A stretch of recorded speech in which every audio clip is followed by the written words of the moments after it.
అందరికీ నమస్కారం. నా పేరు శరీరం తరుణ్ కుమార్. మాది హుజరాబాద్ కాన్స్టిట్యున్సీ చెలుపూరు గ్రామం.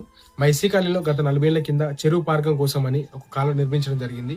అయితే మా కాలనీలో సరైన డ్రైనేజ్ వ్యవస్థ లేక డ్రైనేజ్ వాటర్ కానీ చెరువు నీళ్లు కానీ అదే కాలువ నుంచి వెళ్ళేది. కాలక్రమేణా ప్రజెంట్ ఆ కాలువ మొత్తం కూలిపోవడం జరిగింది. అయితే ఈ కాలువ పూర్తిగా కూలిపోవడం వల్ల అటు డ్రైనేజ్ వాటర్ కానీ ఇటు చెరువు పార్కం నీళ్లు కానీ ముందుకెళ్లకుండా ఎక్కడెక్కడ స్టోర్ అయి ఉంటున్నాయి. చిన్నప్పటి వర్షం రాగానే ఆ వాటర్ ముందుకెళ్లకుండా అక్కడక్కడ ఉబ్బిపోయి సరౌండింగ్స్ లో ఉన్న ఇండ్లలోకి మరియు వాటర్ ట్యాంక్ లోకి వెళ్తున్నాయి. ఇలా ఇన్ఫెక్టెడ్ వాటర్ వల్ల ఈ కాలనీ ప్రజలకి టైఫాయిడ్, మలేరియా, డెంగ్యూ, డయేరియా ఇలాంటి చాలా వరకు రోగాలు వచ్చి హాస్పిటల్ బారిన పడుతున్నారు. కాబట్టి వెంటనే హుజరాబాద్ ఎమ్మెల్యే అయిన కౌశిక్ రెడ్డి గారు మరియు కరీంనగర్ ఎంపీ అయిన బండి సంజయ్ గారు వెంటనే దీనిపైన స్పందించి మా కాలువ నిర్మించాలి.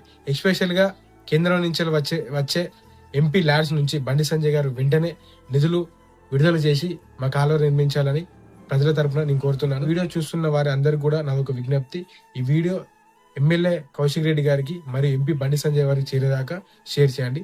Thank you. జై హింద్.